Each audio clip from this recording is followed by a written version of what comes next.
Selamat pagi semuanya. Shalom dan selamat pagi. Shalom. Kurang kuat suaranya. Shalom dan selamat pagi. Shalom dan selamat Ya, pagi. selamat pagi. Oke, mari saya mengajak boleh maju ke depan juga untuk yang bagian belakang. Kita isikan ruangan kosong yang di depan. Ada lagi 2 barisan. Ya, jangan tutup mata dulu, belum lagi berdoa. Oke. Ya. Mari kita maju ke depan dulu, ya, supaya nanti yang datang lambat mereka boleh datang memenuhi tempat duduk di belakang. Ya, ada 2 barisan lagi. Come. Mari datang depan. Come, let's come forward. Sit in front. Okay. Alright. Senang sekali dapat berjumpa dengan semua saudara-saudari dalam kasih Kristus. Begitu juga yang mungkin ada di rumah yang menonton secara live, yang menonton secara recording. Kami juga mengalu-alukan kedatangan Anda.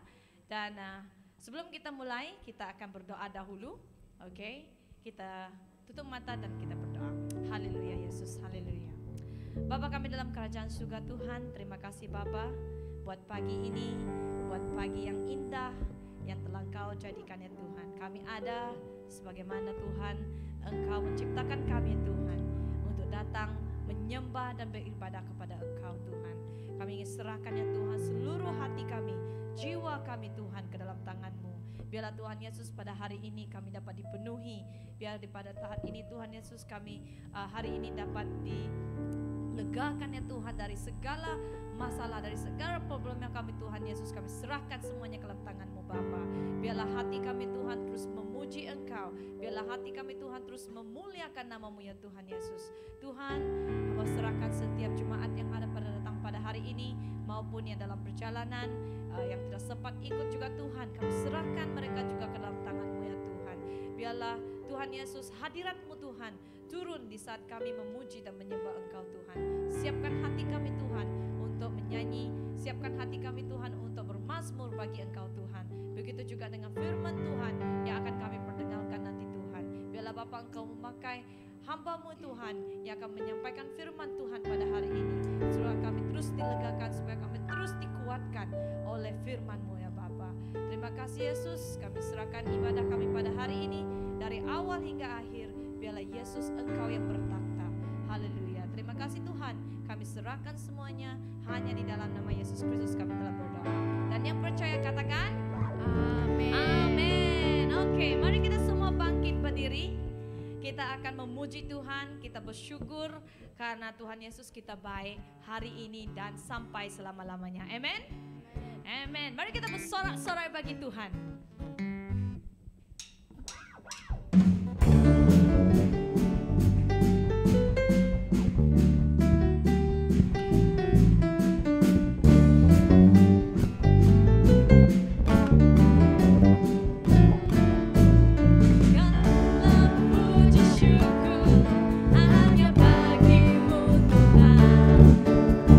Sebab Kau yang layak dipuja.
Pujilah nama Yesus karena kita, ini adalah berita yang sungguh luar biasa bagi kita karena kita anak-anak Tuhan, kita dipanggil Tuhan, kita juga diberi kuasa di dalam namanya. Amen.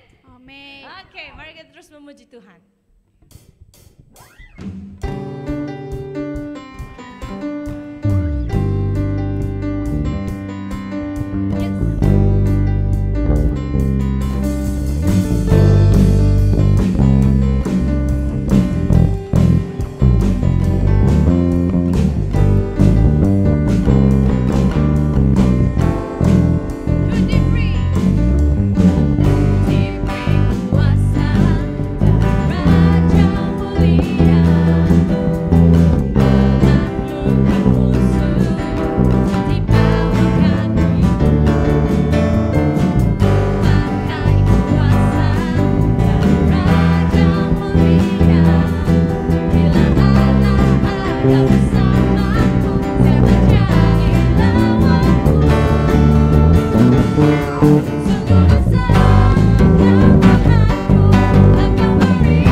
serahkan masa seterusnya untuk di dalam penyembahan. Mari kita terus menyembah Tuhan di dalam roh dan kebenaran. Haleluya, yes Lord. Bapa, kami undang Engkau Bapa untuk datang, untuk meneliti setiap hati kami yang ada di tempat ini Tuhan, maupun yang menonton secara recording Tuhan, yang tidak dapat datang pada hari ini juga Tuhan.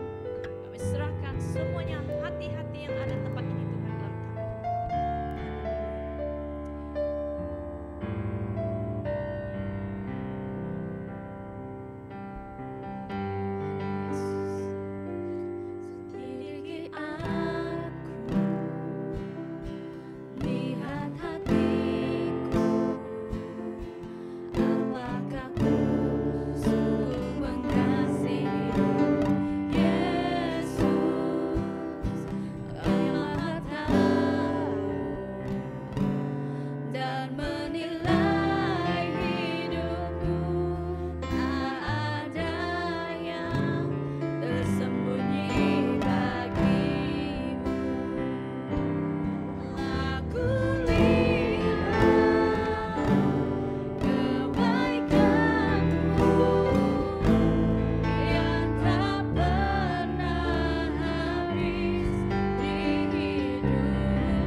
menjamah setiap hati kita. Oh haleluya.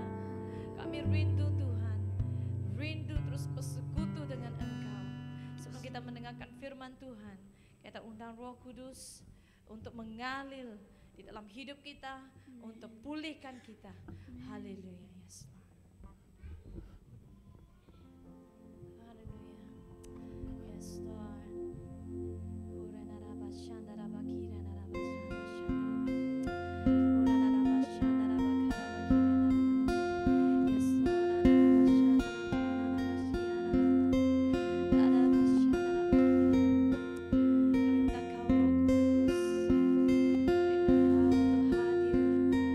Tempat ini memenuhi ruangan ini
naikkan suara kita.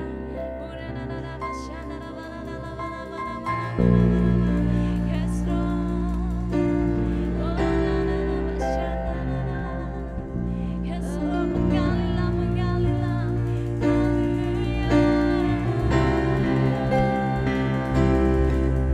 Menggalilah, Pasar Kudus.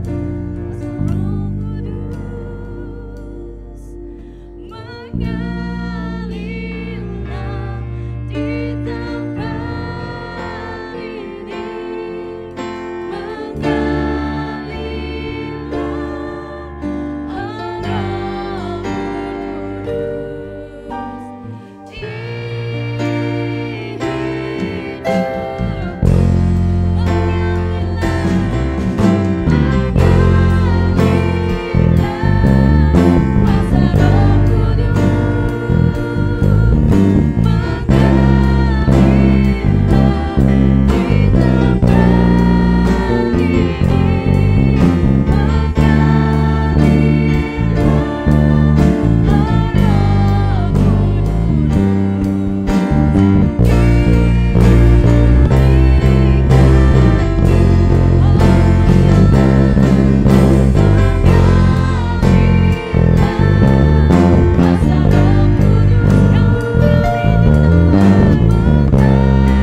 Terima kasih Yesus. Terima kasih buat masa ini. Terima kasih buat setiap penyembahan dan pujian kami ke dalam tangan-Mu Tuhan. Haleluya. Bapa, seterusnya kami ingin menyerahkan hati kami, jiwa kami Tuhan, untuk mendengarkan sabda firman-Mu Tuhan, untuk Kau isi, untuk Kau jamah ya Tuhan, supaya kami dapat dipenuhi, supaya kami dapat dikuatkan ya Bapa, melalui fase-fase kehidupan kami Bapa. Terima kasih Yesus, kami serahkan jemaat yang mendengarkan pagi ini khotbah yang lewat daripada hamba-Mu Pastor Jeremiah Tuhan. Bila Tuhan kami dapat mendengar dengan baik, kami dapat mengambil, menangkap isi hati Engkau Tuhan. Biar kami dapat bukan hanya dapat simpan ya Tuhan, tapi kami dapat melakukan ya Bapa, karena tindakan iman itu Tuhan yang Engkau mau, yang kami lihat ya Tuhan Yesus. Haleluya. Kau pakai Pastor Jeremiah Tuhan pada hari ini, Kau urapi dia Tuhan dengan kuasa-Mu ya Tuhan, lewat daripada apa yang Kau ingin sampaikan ya Tuhan pada hari ini. Biarlah Tuhan Kau terus memakai dia dengan luar biasa Bapa. Terima kasih Yesus, kami serahkan ibadah kami pada hari ini ke dalam tangan-Mu. Bila Bapa Engkau terus bekerja di dalam kami. Terima kasih Yesus, kami serahkan semuanya hanya dalam Yesus Kristus kami telah berdoa. Yang percaya katakan Amin. amin. Haleluya. Terima kasih, beri kemuliaan sekali lagi bagi Tuhan. Haleluya. Sebelum saya serahkan kepada Pastor Jeremiah, kita ada kutipan uang persembahan terlebih dahulu. Mari kita memberi dengan hati yang bersuka cita, karena Tuhan sudah baik kepada kita, maka kita memberi Tuhan, ya. Dan saya minta Ibu Norma untuk memimpin kita dalam doa.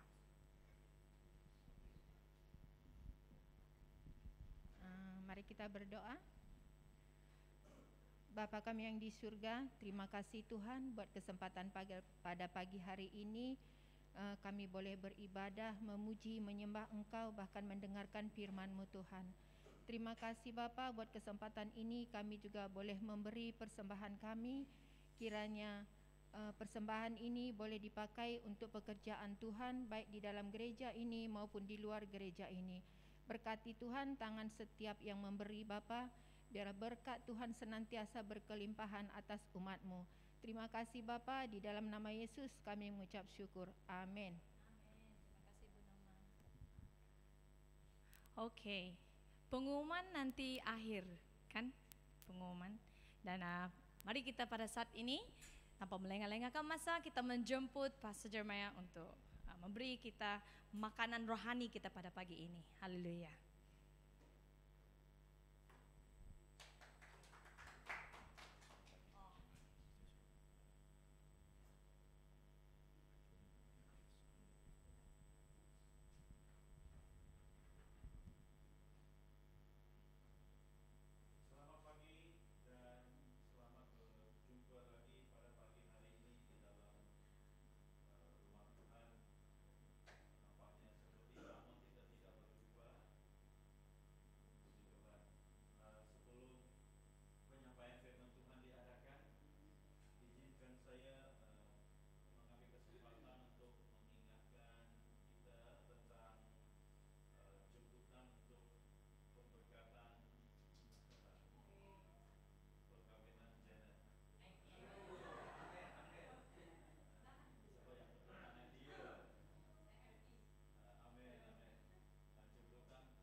Pada jam 10.30. Okey, boleh?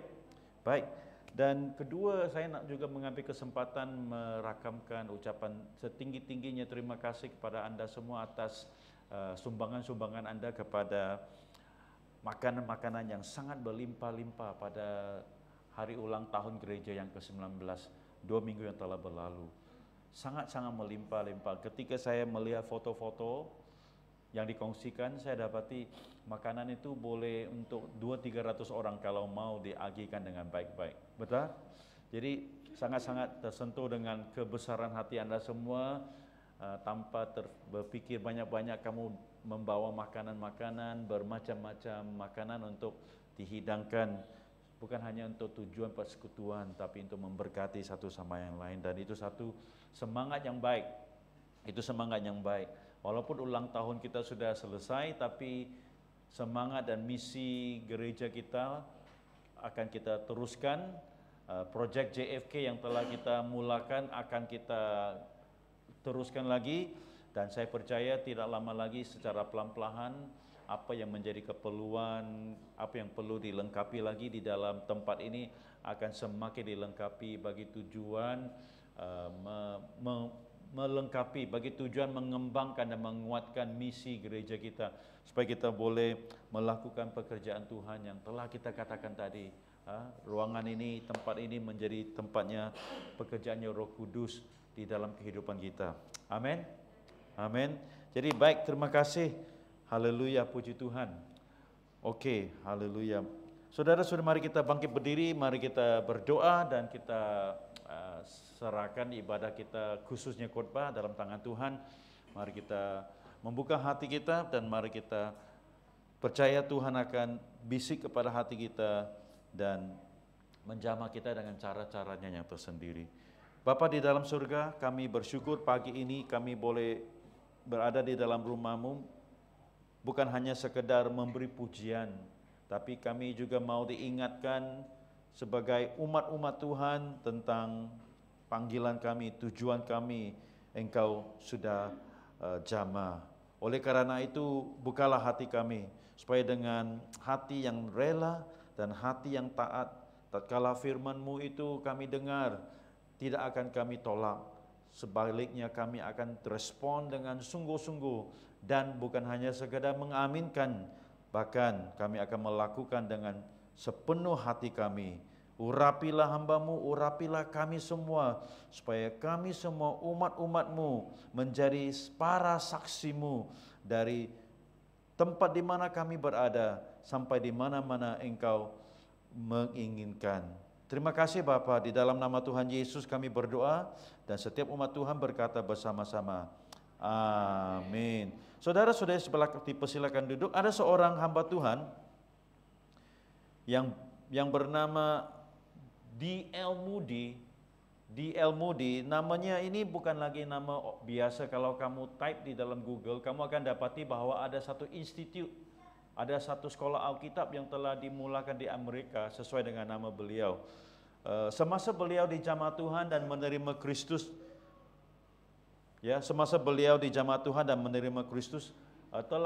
beliau telah membuat banyak azam. Seperti kita semua ketika Tuhan menjamah kita, kita kan berazam. Kita kan karena kita sudah di jamaah Tuhan, kita kan ingin melakukan sesuatu bagi Tuhan, bagi pekerjaan Tuhan. Demikian juga dengan Moody, hamba Tuhan ini, ketika Tuhan menjamah dia berazam. Dan salah satu azam yang dia ucapkan kepada Tuhan, yang dia mau lakukan, bahkan dia sempat dan dapat lakukan adalah ini. Beliau berkata, tidak satu hari akan berlalu dalam hidupnya.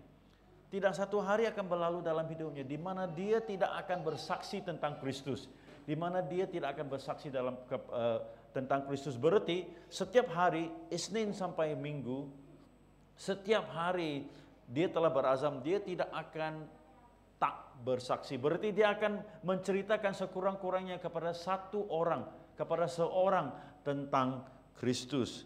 Jadi pada satu hari, sudah lewat malam, ketika beliau sedang terbaring di katilnya, baru teringat kepada dia bahwa hari ini dia belum lagi bersaksi tentang Kristus. Karena dia sedang terbaring. Dan banyak di antara kita kalau sudah mendekati masa tidur kita, mungkin kita akan bilang esok sahajalah, kita tangguh, kita postpone saja. Tapi karena beliau telah berazam, telah berkomitmen, dia tidak mau melanggar azam dan komitmennya itu. Walaupun dia sudah mau tidur, cepat-cepat dia pakai baju dia, dan hujan mulai turun, tidak itu pun menghampakan azam dan menghalang keinginan dia. Lalu dia turun daripada rumahnya, keluar daripada rumahnya, ingin bersaksi kepada seseorang tentang Kristus sebelum lewat hari itu. Begitulah semangat D.L. Moody ini. Nah saudara-saudari, jujur ya, bukan banyak orang yang boleh hidup seperti saudara kita Moody ini, yang telah berazam, dan bukan hanya sekedar berazam, karena banyak orang boleh berazam, banyak orang boleh berkata-kata dalam komitmen mereka, tapi tidak banyak orang yang boleh lakukan apa yang mereka azamkan, bahkan yang mereka janjikan. Tapi bagi D.L. Moody ini, dia telah mewakili sesuatu kerinduan, sesuatu hasrat yang Tuhan ingin terjadi di kalangan umat-umatnya, supaya bersemangat menceritakan kepada orang firman Tuhan. 1 Petrus pasal 3 ayat 15. Mari kita buka kepada 1 Petrus pasal 3 ayat 15. Dipersilakan kalau Gideon sudah siap, boleh dikongsikan dengan kita PowerPoint yang telah tersedia pagi hari ini. Mari kita buka bersama-sama 1 Petrus. Saya ajak jemaat Tuhan, mari kita baca bersama-sama. 1 ada di depan, 2 dan 3. Dalam keadaan itu, tinggikanlah Allah sebagai penguasa penuh di dalam hidupmu. Dan hendaklah setiap kalian selalu siap menjawab orang-orang yang bertanya, kenapa kamu masih berharap kepada Yesus? Tetapi hendaklah kamu menjawab dengan lemah lembut, dengan rasa hormat. Dan ini kita diingat firman Tuhan bahwa kita perlu sentiasa bersiap sedia. Bersiap sedia untuk apa? Menjawab, memberi jawaban kepada pertanyaan-pertanyaan orang, kepada harapan kita. Nah, saudara-saudari, Maksudnya begini saudara-saudari, khususnya di dalam konteks 1 Petrus pasal 3 ini adalah tentang penderitaan orang Kristen, adalah tentang penganiayaan orang Kristen.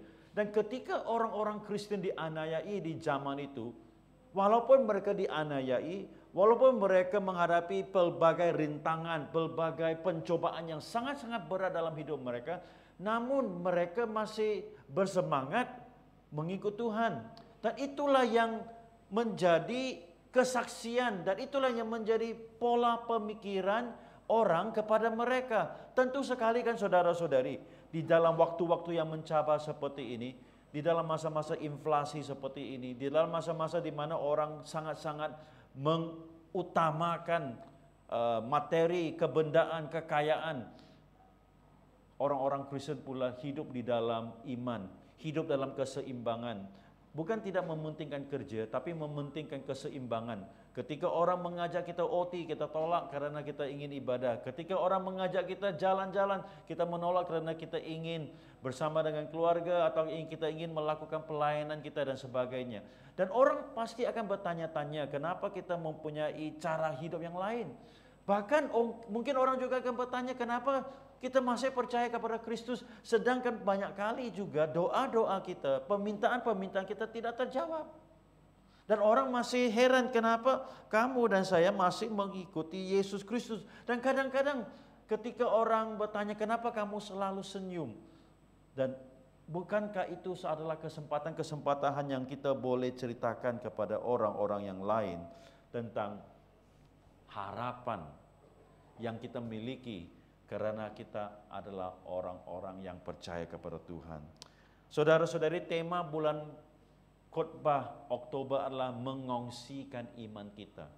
Mengongsikan iman kita. Dan di pagi hari ini saya ingin menyatakan dua hal yang sangat penting yang untuk kita renungi bersama-sama daripada perkataan Kristus kepada kita semua.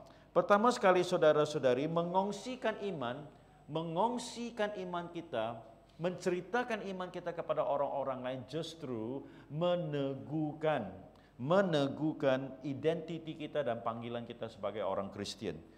Pernahkah kita terfikir, siapakah kamu? Who am I? Siapakah saya? Siapakah kamu? Nah, kita lihat kepada Matius pasal 4 ayat 19.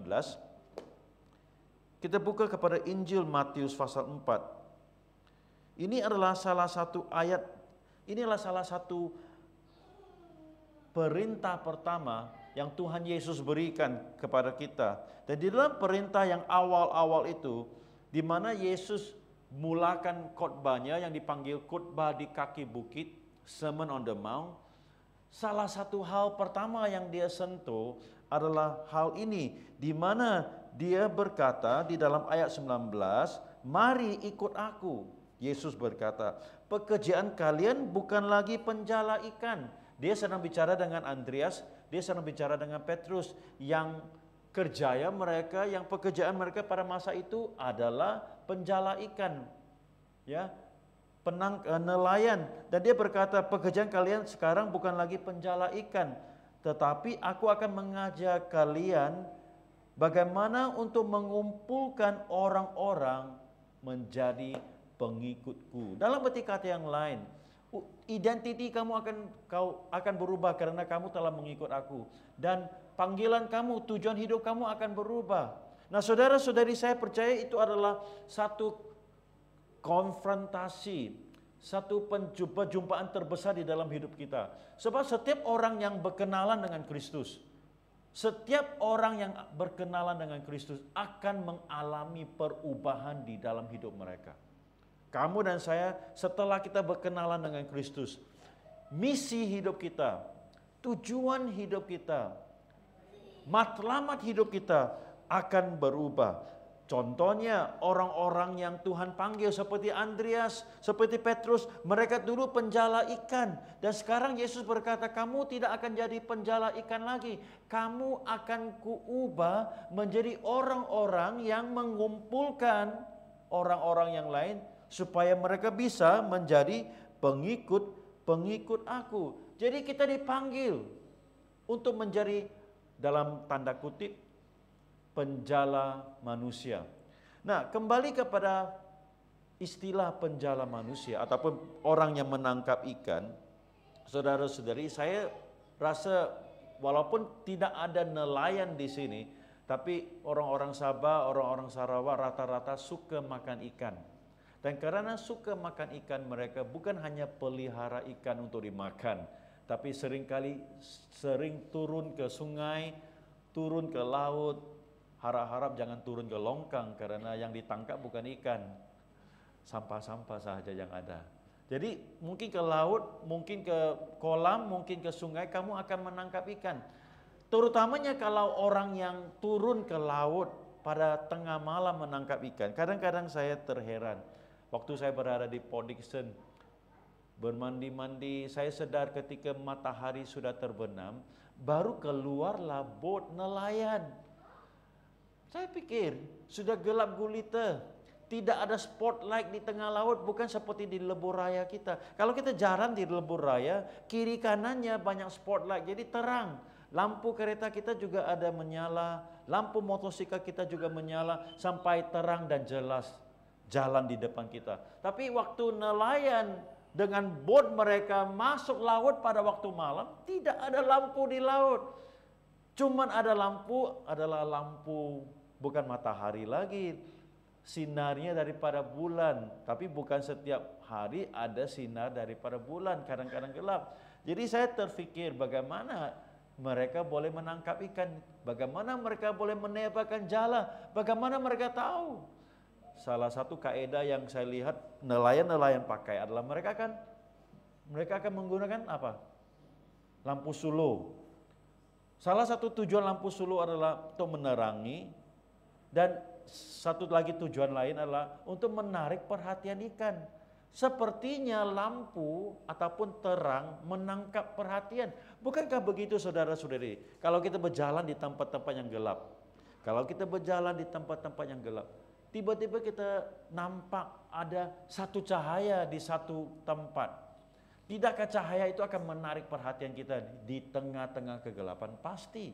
Karena di tengah-tengah kegelapan, ketika sesuatu menarik kita, terutama kalau sesuatu itu terang, sangat-sangat terang, pasti dia akan menarik perhatian dia, karena kita pasti nampak. Bagaimana kabur mata kita pun kita akan nampak karena cahaya akan menarik perhatian. The light will always appeal and attract. Cahaya selalu menarik perhatian. Maka itulah sebabnya Yesus berkata di dalam Matius pasal 5 ayat 16. Minta salah satu jemaat bangkit berdiri membaca firman Tuhan di Injil Matius pasal 5 ayat 16.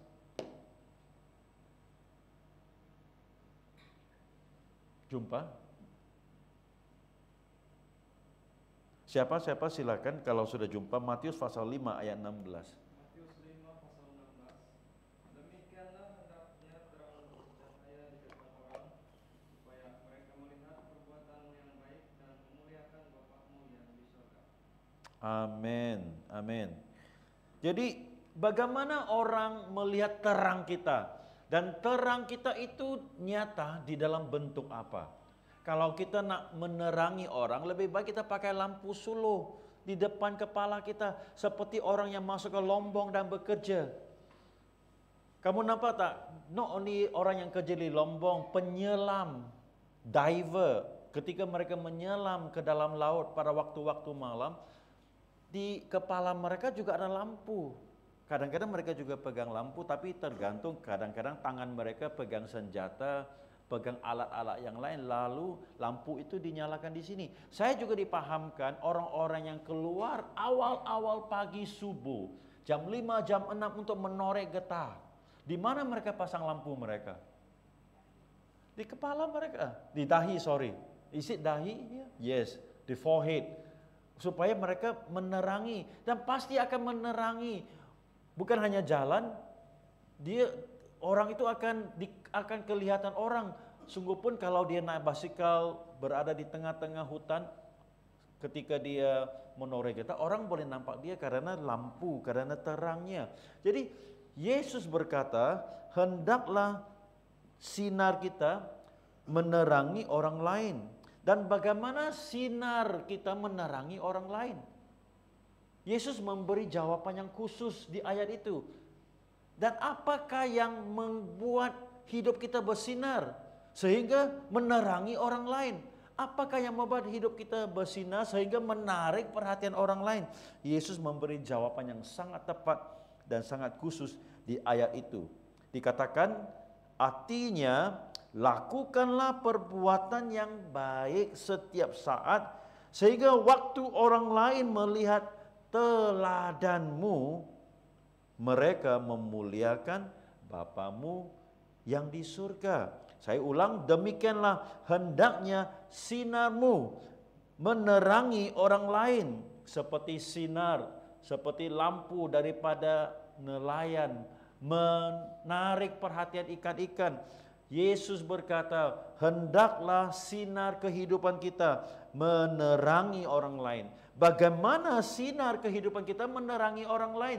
Yesus berkata melalui perbuatan baik setiap saat, sehingga waktu orang lain melihat teladan kita.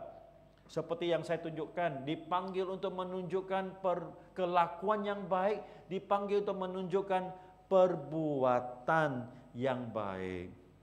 Saya nak kita bandingkan ayat ini dengan ayat 1 Petrus pasal 2 ayat 12. Dipersilakan salah satu lagi jemaat tolong membaca 1 Petrus pasal 2 ayat 12.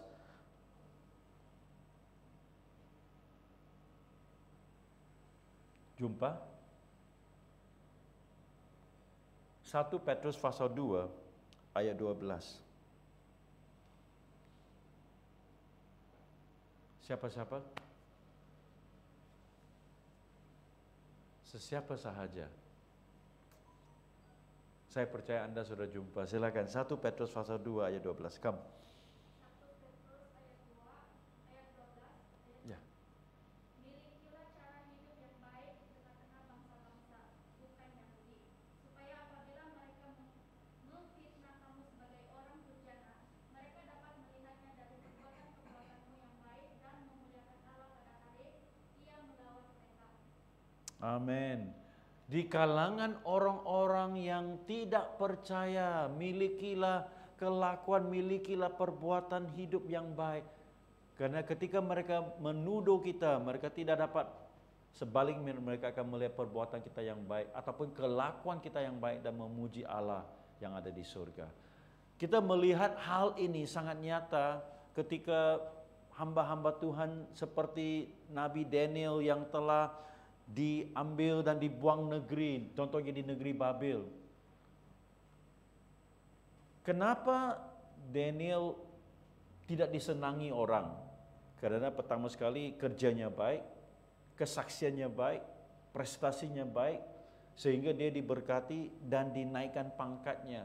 Malangnya ketika dia naik pangkat, orang-orang di sekelilingnya tidak suka dengan dia.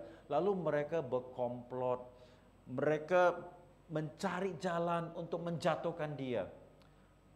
Kamu tahu apa jawabannya? Malangnya mereka berkata, kami tidak dapat menemukan apa-apa yang salah yang kami boleh pakai untuk menuduh dia. Berarti mereka coba mencari kesalahan dia, mana tahu ada skandal dia. Mana tahu ada skandal-skandal dia yang boleh dihebohkan. Bukankah sekarang mendekat PRU 15 ini banyak skandal-skandal para politik akan diheboh-hebohkan. Sebab apa? Sebab dalam permainan politik ini saudara-saudari, terutamanya di dalam permainan politik untuk merebut jawatan, mereka akan tidak teragak-agak what we call character assassination. Character assassination artinya saudara-saudari menjatuhkan karakter seseorang. Untuk menjatuhkan seseorang ahli politik adalah dengan menjatuhkan karakter dia, memburukkan karakter dia dengan mengheburkan ataupun dengan sengaja mencipta. Kalau tidak ada. Dalam contohnya saudara-saudari, Nabi Daniel yang kita kenal di dalam firman Tuhan, yang karena itulah dilemparkan di dalam singa yang dalam gua yang punya singa itu. Karena apa? Karena dia didapati berdoa. Musuh-musuhnya tidak dapat mencari kesalahan dia. Yang mereka cari adalah kesetiaan dia, ketaatan dia, keimanan dia, mencari Tuhan dan berdoa. Dan itu dijadikan alasan untuk menjatuhkan dia dan dilemparkan di dalam gua singa. Dan bukankah itu juga membuat raja pada masa itu gelisah? Karena sebenarnya raja suka dengan dia. Bagaimana kita tahu? Karena firman Tuhan mengatakan di awal-awal pagi subuh, raja pun tidak bisa tidur malam itu karena dia terfikir nasib Daniel. Di pagi-pagi subuh dia bergegar-gegar ke gua singa itu dan dia bersyukur karena Tuhan telah memelihara Daniel dan Daniel masih hidup. Nah, apa yang saya mau katakan saudara-saudari pada pagi hari ini? Tuhan memanggil kita sebagai orang Kristen. Dan Injil yang paling berkuasa yang boleh kita saksikan dengan orang lain. Iman yang paling berkuasa yang boleh kita saksikan dengan orang lain. Bukan apa yang kita ceritakan saja. Kita boleh menjadi pembicara terbaik. Pembicara terbaik karena bicara kita baik, karena bahasa kita baik, karena suara kita baik. Kita boleh. Bahkan kita boleh nyanyi, kita boleh berpantun, kita boleh berpuisi, kita boleh bersajak dan menarik perhatian orang lain. Tapi apa yang paling bertahan di dalam perkongsian iman kita dengan orang lain adalah lewat hidup kita. Nah, saya selalu percaya kalau pokok itu baik, buahnya pastinya buruk. No, kalau pokok itu baik, saya tidak tahu loh pokok di depan gereja kita durian dan rambutan itu baik atau tidak baik. Kena tanya dengan Surya karena dia yang tanam. Sampai hari ini belum keluar duriannya, cuma keluar rambutannya sebelum jadi warna merah, Ahmad sudah ambil. Karena Ahmad suka warna hijau. Bercanda, bergurau saja Ahmad. Jadi pokok baik hasilkan buah baik, pokok yang tidak baik buahnya pun tidak enak. Bukan baru-baru ini, Sabtu kemarin saya minta pertolongan Eldro dengan siapa namanya? Jamli. Oh sorry, bukan Jampi, maaf. Maafkan saya. Jamli, oke. Lepas itu LP ada datang. Tapi saya nampak hero lah. Hero itu Eldro. Dia tanpa menggunakan tangga. Kalau saya tangga panjat pun jatuh. Tanpa menggunakan tangga, saya tengok Eldro panjat ke atas pagar rumah saya. Di setiap pagar itu kan ada konkritnya. Dia duduk dan berdiri di konkritnya. Saya tidak tahu berapa lama dia tebang pokok itu.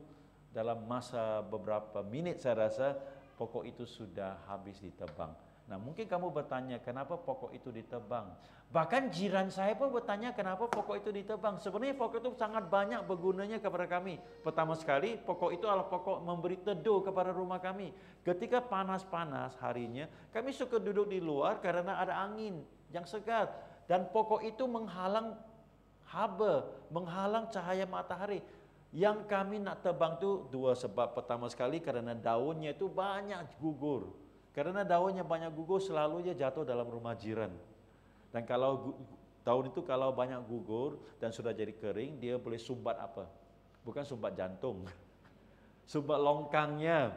Jadi kotor, air itu tidak boleh bergerak, nanti membiak apa? Bukan ikan, membiak nyamuk. Nah, jadi saudara-saudara apa terjadi? Jadi Eldro saya minta, karena saya tak larat, istri saya juga tidak larat. Lalu dia bantu menebang pokok itu kedua, karena buahnya banyak. Memang buahnya sangat-sangat banyak, amla. Itu orang India paling suka bikin jeruk. Sarang warna hijau, di pokok warna hijau, setelah dijeruk warna apa tahu? Kuning lah. Jadi warna kuning. Orang India itu suka, tapi karena buahnya itu tidak cocok dengan selera, ya seharusnya masam-masam. Karena vitamin C harusnya wasam, kita pikir. Jadi tapi rasanya tidak masam, rasanya itu manis-manis sedikit. Jadi kami rasa pokok ini tidak baik. Lalu harus ditebang dan ditanam pokok durian. Yang percaya katakan. Kalau tanam pokok durian berarti saya tidak boleh pindah ke mana-mana. Saya harus hidup di sana dan jaga pokok itu sampai berbuah. Saya tidak mau. Jadi karena pokok itu saya rasa jenis yang tidak baik, baka yang tidak baik, maka buahnya itu tidak baik sama sekaligus. You see saudara-saudari, kalau pokok itu baik, nah di jalan kami, jalan 15 itu hanya ada 2 pokok amla. Rumah saya dan satu lagi rumah orang India. Rumah orang India pokoknya baik. Bukan hanya banyak berbuah, buahnya itu original. Itulah perasa yang kami mau cari supaya kami boleh bikin jeruk. Buah amla yang kaya dengan antioksidan dan vitamin C. Dan hasilnya itu bagus. Tentu baka, pokok itu jenisnya baik karena buahnya itu. Saudara-saudari, maka itulah sebabnya Yesus berkata, Dia telah memanggil kita. Dan Dia telah memanggil kita untuk mengubah tujuan hidup kita. Bukan lagi untuk menarik orang kepada kita. Dulu kita hidup untuk menarik perhatian ke diri kita. Tapi hari ini setelah kita mengenal Yesus dan setelah Yesus menjamah kita, hidup kita adalah untuk menarik orang kepada Kristus. Dan bagaimana kita boleh mengalihkan perhatian kita orang kepada Kristus. 1 Petrus pasal 3 ayat 15 berkata, dengan memberi jawaban-jawaban kenapa kita orang yang punya dengan harapan, walaupun kita punya hidup, walaupun suasana kita, walaupun persekitaran kita dilanda dengan pelbagai pencobaan dan masalah. Tadi pagi saya bangun dengan sangat rasa sedih hari ini. Ya, sangat sedih karena kolam ikan saya rasa telah lama 6 bulan, hampir 6 bulan, bukan kolam ikan yang dipelihara untuk dijual. Hobi saya. Jadi ikan-ikan saya sudah membiak, saya sudah jadi moyang kepada banyak cucu dan cicit saya di dalam kolam itu. Tapi tadi pagi saya nak bangun dan kasih dia orang makan. Baik bapak ini. Sebelum kasih makan kepada anak-anak, saya kasih makan dengan anak-anak saya. Bukan anak-anak rohani ini. Saya sangat terkejut. Karena setiap kali bila saya turun ke kolam itu, ikan itu akan datang. Dan saya gerak airnya dia akan datang berpuluh-puluh ekor. Ada spesies gapi yang cantik, molly, swordtail, banyak dia punya produksi, multiplication yang luar biasa. Nanti saya tunjuk foto, saya kongsi dalam chat group. Tadi pagi, hampir semua sudah mati. Hampir semua sudah mati. Wah, memang, istri saya pun tersentuh hati dia. Walaupun itu bukan hobi dia, tapi dia tersentuh hati dia. Saya berkata dengan dia lah, tak apalah, kita boleh mula lagi. We start again. Saya boleh balik, kemaskan kolam itu, bersihkan kolam itu, nanti kita mula lagi. Kita boleh mula lagi. Karena kalau Tuhan telah memberkati, sebelum ini Dia akan memberkati di hari-hari yang akan datang. Nah, saudara-saudari, dalam setiap kehidupan kita, banyak hal boleh terjadi yang boleh menjatuhkan kita, yang boleh merusakkan semangat kita, yang boleh merusakkan hati kita, yang boleh menjatuhkan iman kita. Bagaimana kamu merespon? Itu sangat penting, karena orang-orang di sekeliling kita akan bertanya, kenapa kamu masih berharap? Kenapa kamu masih beriman? Kenapa kamu masih boleh gembira? Kenapa kamu masih boleh ketawa? Kenapa kamu masih boleh melayan? Kenapa kamu masih mengikut Kristus? Orang akan bertanya. Jadi apakah jawaban kita? Karena Kristus tetap baik kepada saya. Karena Kristus tetap mengiringi saya. Karena Kristus telah menyelamatkan saya. Karena Kristus akan tetap menolong saya dahulu, sekarang dan seterusnya. Bahkan pada hari-hari yang akan datang. Dan kalau kesaksian-kesaksian yang kita ucapkan ini disertai dengan kehidupan kita dan kelakuan kita, saudara-saudari, bukankah hidup kita seperti yang Yesus ceritakan? Hendaklah terang kamu menyinari, sehingga ketika orang melihat perbuatanmu yang baik, kelakuan kamu yang baik, mereka akan memuliakan Bapakmu yang ada di surga. Jiran saya yang saya minta LP tolong beberapa hari yang lalu untuk pasang lampu. Mereka sudah mau pindah, kalau tidak akhir tahun ini ataupun tahun depan. Jadi saya tanya mau pindah ke mana? Oh, dia kata dekat-dekat sajalah, saya tidak mau pindah jauh-jauh daripada jiran yang baik seperti kamu, dia bilang. Nah, saya ceritakan ini bukan untuk meninggi-ninggikan tanduk hidup kita. Tak ada gunanya kita meninggikan tanduk hidup kita sendiri. Tapi saya nak ceritakan untuk mengingatkan kita, hidup kita singkat, waktu kita tak terbatas dan tidak terlalu banyak, selagi kita masih mampu, selagi kita masih ada kesempatan, kita harus menjadikan hidup kita berkat. Kelakuan kita, perbuatan kita, dan apa adanya yang kita sanggup lakukan. Sampai jiran saya bilang, nanti bila saya pindah, saya ingin menjemput pastor datang ke rumah, membuat pemberkatan rumah saya yang baru. Sungguh pun saya bukan paderi Katolik, mereka orang Katolik, kedua-dua suami istri. Karena mereka Katolik, tapi mereka bilang, saya anggap kamu sekarang seperti bapak rohani saya. Padahal saya baru kenal dia 1 tahun lebih saja, sejak dia pindah waktu MCO tahun kemarin. Kami masih ingat waktu istri dia sakit, istri saya dan kami menawarkan menjaga anak-anak dia, menolong dia supaya meringankan beban, dan dia boleh bawa istri dia pergi ke rumah sakit. Dan baru-baru ini ketika istrinya sakit, istrinya saudara itu sakit, istri saya membuat sup yang dipercayai boleh menolong dia. Sangat-sangat tersentuh hati orang ini. Nah, tidak ada tujuan. Tujuannya bukan untuk mengkristiankan orang. Tujuannya bukan untuk, dalam bahasa Inggris, to convert them into Christianity. Nah, orang takut. Orang takut. Sister Belinda punya suami yang belum percaya dengan Kristus. Dia bilang, saya takut ke gereja karena saya takut orang nak mempengaruhi saya jadi orang Kristen. Saudara-saudari, tidak salah kita bersaksi.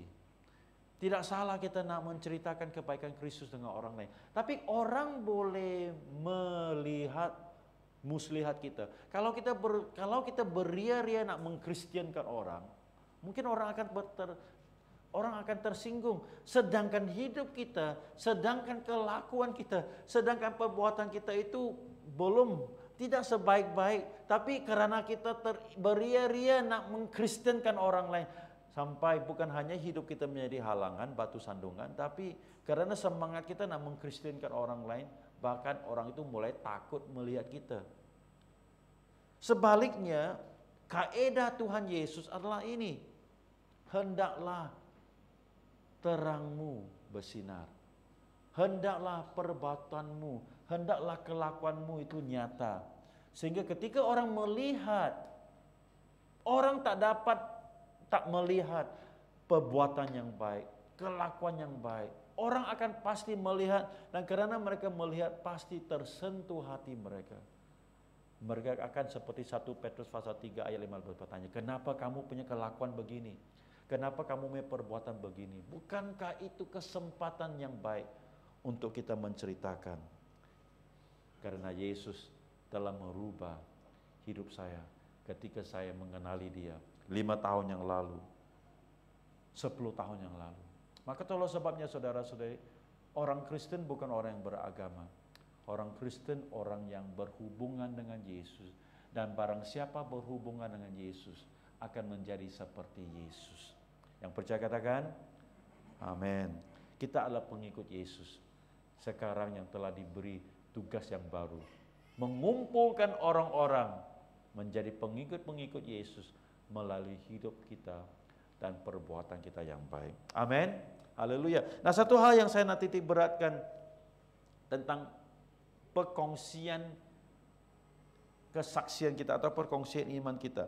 Saudara-saudara, saya mau kamu tahu bahwa iman itu adalah satu perjalanan hidup kamu mengiring Tuhan. Dan Paulus berkata di dalam Roma pasal 1 ayat 16. Kita baca bersama-sama. Ayo kita baca bersama-sama. Mari kita bangkit berdiri baca firman Tuhan. Ayo. Amin. 1, 2, 3. Apa Petrus kata? Apa Paulus kata? Saya sangat bangga akan kabar baik tentang Kristus. Karena melalui kabar yang penuh kuasa itu, Allah bekerja untuk menyelamatkan setiap orang yang percaya penuh pada kabar tersebut, baik orang Yahudi maupun bukan Yahudi. Itu yang dikatakan di dalam Roma 1:16. Jadi Injil mempunyai kuasa untuk mengubah kehidupan, menyinari terang ke dalam kegelapan dan membebaskan orang daripada genggaman neraka. Silakan duduk saudara-saudari. Saya teringat seorang ibu waktu saya melayani di gereja Kajang dulu. Di awal-awal pelayanan penggembalaan kami, saya menjaga ibadah bahasa Malaysia. Pastor-pastor yang lain menjaga ibadah-ibadah lain seperti Tamil, bahasa Inggris dan sebagainya. Dan setiap hari Sabtu kami berkumpul untuk berdoa. Doa para pastor. Kami masih lakukan hari ini di gereja sekarang, tapi sekali sebulan di minggu terakhir di sini. Dan di Kajang dulu kami pernah melakukan. Dan pada satu pagi ketika kami sedang berkumpul untuk berdoa, pastor daripada ibadat Tamil membawa salah satu jemaatnya untuk didoakan. Dan saya rasa perempuan itu sangat heran karena dia rasa kekok di tengah-tengah kita. She feels so out of place dalam bahasa Inggris di tengah-tengah kita. Kita semua menyembah Tuhan, kita semua memuji Tuhan. Sementara ibu itu yang dibawa oleh pastor Tamil itu matanya memandang ke kiri, scan ke atas, scan ke bawah, scan ke kiri, scan ke kanan. Seperti mesin scanner, saudara-saudari. Rupa-rupa ketika sampai kepada waktu berdoa, baru kami tahu bahwa perempuan itu punya masalah mental. Perempuan itu punya masalah mental, bukan karena dia keluar daripada Tanjung Rambutan atau lari daripada Tanjung Rambutan. Dia diganggu oleh setan. Dia diganggu oleh setan. Setiap malam perempuan ini tanpa boleh dicegah, tanpa boleh dikawal oleh keluarganya, akan mendengar suara menyuruh dia pergi ke tempat pekuburan dan melukai dirinya. Sami-sami dari kuil tidak dapat menolong. Dokter tidak dapat boleh menolong. Perempuan ini Cina, tapi diberi kepada orang India untuk dibesarkan. Kamu tengok muka dia, lebih putih daripada saya. Sangat putih dia, tapi ada tanda warna merah di kepalanya, di dahinya. Kamu tahu, rambutnya panjang-panjang dan diikat sampai hampir kakinya rambut itu. Berarti orang Cina jarang punya rambut yang panjang-panjang, kecuali itu India, maaf. Kan? Dan di dalam tangannya dipakai banyak gelang. Jadi itu stylenya orang India. Itu stylenya orang-orang India lain, walaupun dia muka Cina tapi diberikan kepada orang India. Maka itulah sebabnya saudara-saudari, ketika saya mendengar backgroundnya, memang bulu saya naik saudara-saudari. Takut.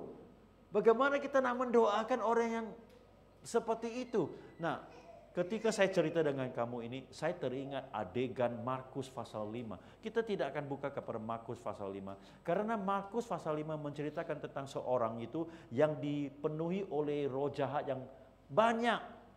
Ketika ditanya Yesus, apa nama kamu? Apakah jawaban dia? Legion. Bukan Gideon ya, maaf. Legion itu berarti banyak, many. Banyak roh-roh jahat di dalam orang itu. Dan bagaimana orang itu diselamatkan ada di dalam Markus pasal 5. Nah, kembali kepada wanita ini, saudara-saudara, bukan mudah. Saya masih ingat ketika kami mendoakan ini, karena ini kejadian sudah hampir 30 tahun yang telah berlalu. Saya tidak punya peringatan 100%, cuman saya ingat bukan mudah karena dia sangat kuat. Ketika dia didoakan, dia bereaksi, berteriak, menjerit-jerit. Dan bukan hanya sekedar menjerit-jerit, beliau berguling-guling di lantai. Dan kami coba menahan dia, tidak bisa menahan dia karena dia kuat. Besar, lebih besar daripada Ahmad, walaupun Ahmad sudah cukup kuat. Bukan mudah saudara-saudari. Dan untuk memendekkan cerita, pelepasan dia tidak datang serta-merta. Karena yang ada di dalam dia itu saya rasa banyak yang sudah, banyak roh-roh dan bermacam-macam roh. Karena dia boleh dipanggil ke pekuburan malam dan tidak ada orang boleh mencegah dia, saudara-saudari. Roh apa yang boleh panggil orang ke kubur dan melukai dirinya? Kalau itu istri kamu, tidakkah kamu rasa gelisah? Kalau itu ibu kamu, tidakkah kamu rasa gelisah? Jadi saya boleh paham stres keluarga itu. Puji Tuhan dalam masa beberapa minggu, saudara-saudari, dalam masa beberapa minggu saya nampak ibu yang sama di dalam ibadah bahasa Tamil. Saya nampak ibu yang sama dalam ibadah bahasa Tamil. Ketika saya nampak dia dalam ibadah bahasa Tamil, saya lihat mukanya sudah berseri-seri. Wajahnya sudah berseri-seri. sangat-sangat lain dengan wajahnya yang saya pertama kali jumpa waktu dia pertama sekali dibawa ke gereja untuk didoakan. Saudara-saudari, Paulus berkata, saya sangat bangga akan kabar baik tentang Kristus. Karena melalui kabar yang penuh kuasa ini, kabar ini penuh kuasa. Hidup kamu dan hidup saya telah diubah oleh Kristus. Itulah sebabnya kesaksian kamu yang mengalami perubahan, kesaksian kamu yang mengalami Tuhan, kesaksian kamu yang mengalami kesetiaan Tuhan itu sangat berkuasa. Selasa pagi ketika saya bersarapan dengan jiran saya yang saya ceritakan tentang tadi yang panggil LP ke rumahnya untuk bekerja, saya bersaksi dengan dia tentang doa-doa yang Tuhan Yesus jawab dalam hidup saya. Saya bersaksi kepada dia tentang apa yang Tuhan ajar saya di dalam hidup saya. Saya bersaksi apa yang saya ajar di dalam gereja kepada jemaat. Dan kamu tahu apa ini kata? Kerjanya itu adalah seorang trainer. Dia adalah seorang coach, business coach. Dia mengajar bank, dia mengajar syarikat-syarikat insurans seperti contohnya cawan ini Manulife, MCIS. Jadi banyak syarikat-syarikat gergasi pernah melalui program-program trainingnya. Jadi ketika saya mengongsikan prinsip-prinsip firman Tuhan, dia sangat-sangat terkejut. Dia kata, pastor, apa yang kamu cerita dengan saya adalah apa yang saya dengar daripada pelatih-pelatih dan apa yang saya sampaikan, apa yang saya ajarkan dengan orang-orang itu. Lalu saya kata dengan dia bahwa ini semua yang kamu telah pakai untuk mengajar orang lain adalah hikmat yang datangnya daripada firman Tuhan. Saudara-saudari, Yesus dipanggil Raja Damai,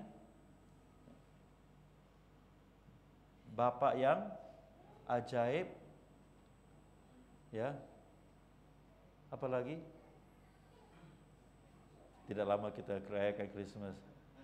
Engkau akan menamakan dia Raja Damai, Bapa yang ajaib, Allah yang perkasa. Bapa yang ajaib dalam bahasa Inggris ketika diterjemahkan dalam bahasa Malaysia itu dipanggil Wonderful Counselor. Berarti di dalam kepribadian Kristus itu penuhi dengan hikmat, penuh dengan kebijaksanaan. Jadi orang yang mengenal Kristus seperti saudara dan saya, ketika kamu dan saya membaca firman, berdoa, membaca firman, berdoa, membaca firman, mendoa, dan menghafal, merenungi firman Tuhan, mengaplikasikan firman Tuhan dalam hidup kamu akan penuh dengan hikmat. Sungguh pun mungkin kamu tidak punya banyak ijazah di belakang nama kamu. Saudara-saudari, saudara, yang saya tahu, saya tidak punya banyak ijazah di belakang nama saya, tetapi ketika saya ucap dengan jiran saya yang merupakan seorang trainer, dia sangat kaget. Dia kata, bagaimana pastor tahu? Saya kata, ini dari firman Tuhan. Dan saya kata dengan dia, firman Tuhan penuh dengan hikmat-hikmat, penuh dengan pandangan-pandangan surgawi, rohani, yang bukan hanya berlaku di surga, tapi sangat-sangat berlaku di bumi. Dan Allah janjikan barang siapa yang ikut, dia akan mendapat sukses. Bukankah itu yang Allah janjikan kepada Yosua? Jangan pandang ke kiri, jangan pandang ke kanan. Renungilah Tauratku siang dan malam, dan lakukanlah sesuai dengannya. Maka apa saja yang kamu lakukan, kamu akan diberi dengan sukses. Sukses dalam keluarga, sukses dalam disiplin diri, sukses dalam apapun yang kita usahakan. Sangat-sangat berkuasa kesaksian kita. Sangat-sangat luar biasa kesaksian kita. Setiap di antara kamu dan saya mempunyai kesempatan untuk menceritakan Injil kamu. Apakah versi Injil kamu? Versi Injil saya dan versi Injil kamu mungkin lain, tapi persamaannya adalah ketika Yesus datang hidup saya. Ketika Yesus datang hidup kamu dan hidup saya telah diubah dia. Bukan dulu sahaja, kita telah diubah dulu, kita telah diubah kemarin, kita masih diubah hari ini, dan kita akan terus diubah esok dan selama-lamanya. Semakin menyerupai Allah dan di dalam kemuliaan Allah. Amin. Saudara-saudara, bukankah itu adalah kuasa Injil yang Paulus ceritakan? Yang kamu boleh kongsikan dengan orang-orang. Dan orang-orang yang mendengar. Dan orang-orang yang melihat perubahan hidup kamu. Kelakuan kamu. Perbuatan kamu. Yang semakin membaik. Yang semakin sempurna. Akan memuliakan Bapamu di surga. Kamu tidak perlu jadi seorang pastor, kamu tidak perlu jadi seorang penginjil, kamu tidak perlu jadi seorang nabi, seorang guru, seorang apa yang banyak ijazah dari sekolah Alkitab, walaupun itu semua baik, tapi yang paling kamu perlukan adalah Kristus. Ketika ada Kristus dalam hidup kamu, yang lama ditinggalkan, yang baru akan selalu datang. Amin. Jadi jangan kamu bosan lagi dengan hidup, karena Kristus akan memperbaharui hidup kita, memberi kita misi yang baru dan sebagainya. Mari kita bangkit berdiri. Saya minta pemusik siap. Beberapa hari yang lalu saya duduk cakap dengan seorang pastor yang muda. Bukan sangat muda lah, lebih mudanya dia daripada saya. Selisih kami 13 tahun. Dia kata dengan saya, pastor, kadang-kadang saya dalam pelayanan pun saya sudah kecewa. Saya tidak tahu berapa lama saya nak melayani Tuhan. Di mana-mana kita hidup pasti ada rasa kecewa, saya bilang. Jadi dia bilang, kenapalah saya lihat pastor-pastor yang lebih tua seperti kalian ini, walaupun sudah lama melayani Tuhan, tapi tak pernah rasa kecewa. Saya kata, bukan kami tak pernah rasa kecewa, kami rasa kecewa kamu tidak tahu. Cuman saya bilang dengan dia, saya kata karena Kristus, semangat kami selalu dibaharui. Yang lama itu selalu diganti dengan yang baru.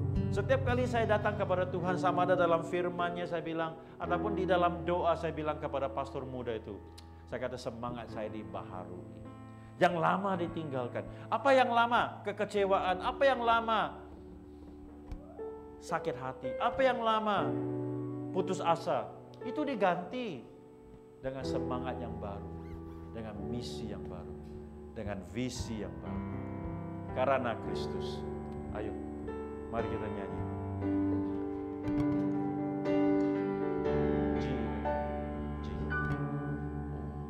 Tuhan, inilah hidup. Ku serahkan padamu.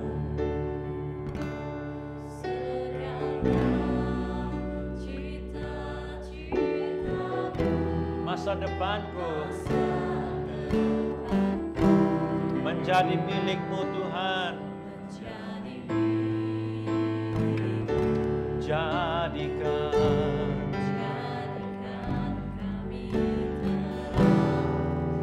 di tengah kegelapan dunia,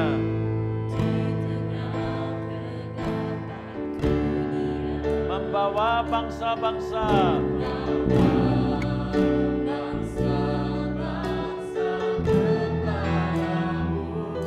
Tuhan, Tuhan, ini kerinduanku bagimu, bagimu Tuhan, seluruh hidupku. Pakailah Tuhan, amin. Genapi rencanamu sampai bumi penuh kemuliaan-Mu. Bagimu Tuhan, for you Lord, for your glory Jesus, for your purpose and your purpose alone.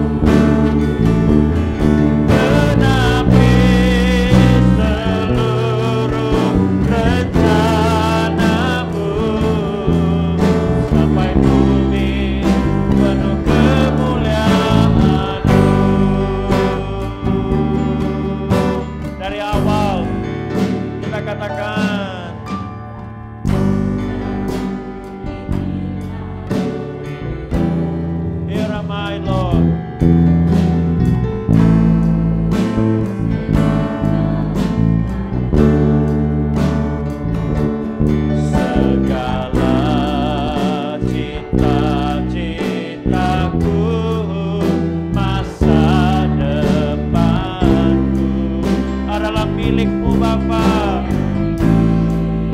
adalah untuk kemuliaan-Mu Bapa. Jadikan kami, jadikan gereja kami, jadikan hidup kami Tuhan membawa bangsa-bangsa kepadamu. Tuhan, ini kerinduan bagimu Tuhan.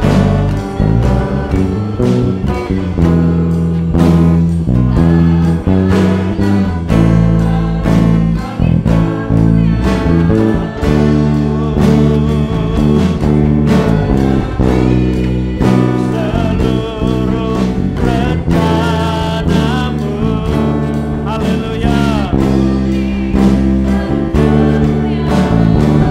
bagimu Tuhan.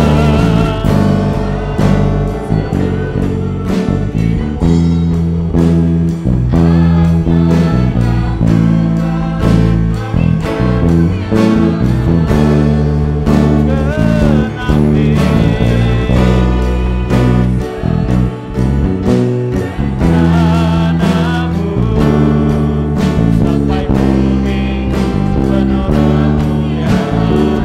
Genapi seluruh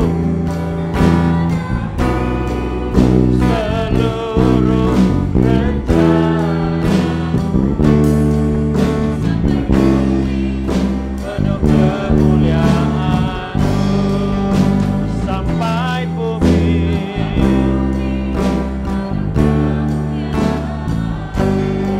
Oh, haleluya, Rama Sandala Balaba Ramayanda.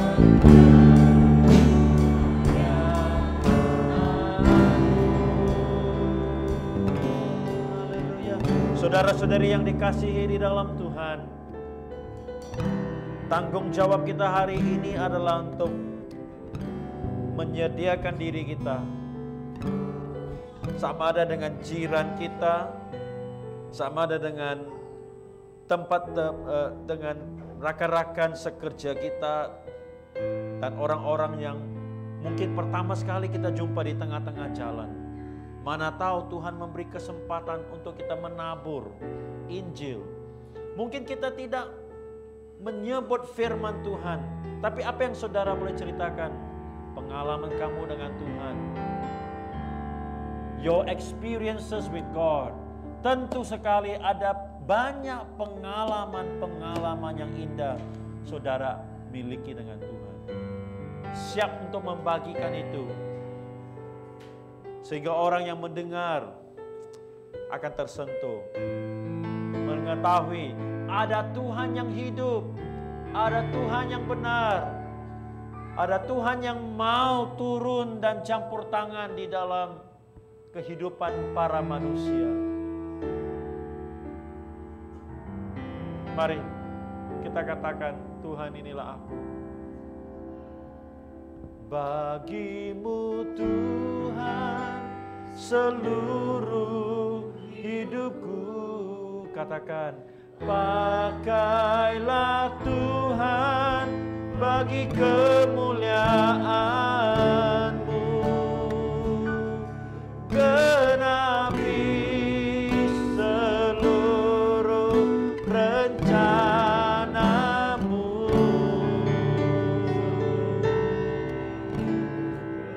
Sampai bumi penuh kemuliaan.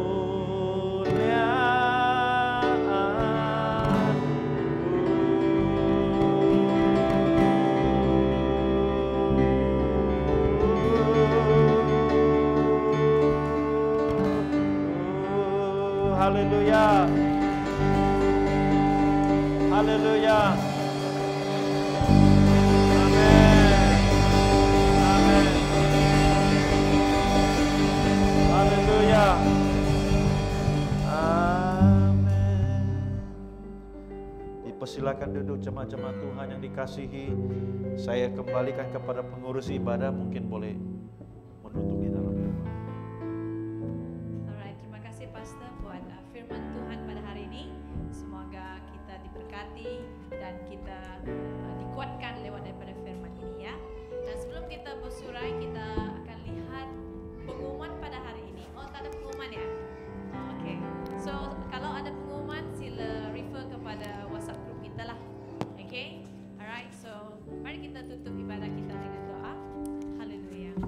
Bapa, kami dalam kerajaan surga Tuhan, terima kasih Bapa buat hari ini. Terima kasih Bapa dengan firman yang telah Engkau sampaikan ya Tuhan lewat daripada hamba-Mu Pastor Jeremiah Tuhan. Kiranya Tuhan ini akan menjadi satu ya Tuhan platform bagi kami ya Tuhan untuk menjadi terang-Mu di mana kami berada Tuhan, menjadi duta ambassador kepada Engkau Tuhan, di mana kami terus menjadi berkat bagi orang-orang yang ada di sekeliling kami Tuhan. Pakai kami ya Tuhan untuk kemuliaan nama-Mu Tuhan. Pakai kami Tuhan untuk bekerja bagi Engkau Tuhan, supaya nama-Mu dikenal di seluruh dunia ya Tuhan, di mana kami berada Tuhan. Haleluya. Sebelum kedatangan Engkau Bapa, biarlah berita Injil kabar baik ini dapat diberitakan bagi siapa yang belum lagi mengenal Engkau, dari orang-orang yang terdekat dengan kami, relatif kami, saudara mara kami ya Tuhan, yang pada saat ini belum lagi mengenal Engkau Bapa. Tuhan, kami berdoa lewat daripada kesaksian hidup kami yang mengenal Tuhan, yang mengenal Allah sebagai juru selamat kami Tuhan. Bapa kami, biar mereka dapat selamatkan juga Tuhan, dan menerima bersama berkat seperti yang Kau berikan kepada kami Tuhan. Terima kasih Yesus, kami serahkan ibadah minggu kami hari ini pada saat ini dalam tangan-Mu. Bila Tuhan Yesus Engkau memberkati setiap keluarga yang ada di tempat ini, setiap pribadi yang ada di sini Tuhan. Jaga dan lindungi kami Tuhan, kemanapun kami melangkah Tuhan.